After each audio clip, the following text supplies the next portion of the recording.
acara rapat penegasan batas khususnya segmen Aceh Tengah dengan Nagaraya. Kami ucapkan selamat datang kepada yang terhormat Bapak Bupati Aceh Tengah.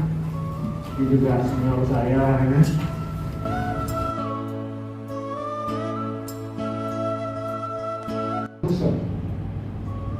Terakhir kami tetap memberikan kesimpulan yang menentukan batas dua kabupaten adalah Menteri Dalam Negeri.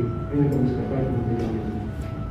Dan seadil-adilnya jangan ada yang dirugikan. Itu saja yang saya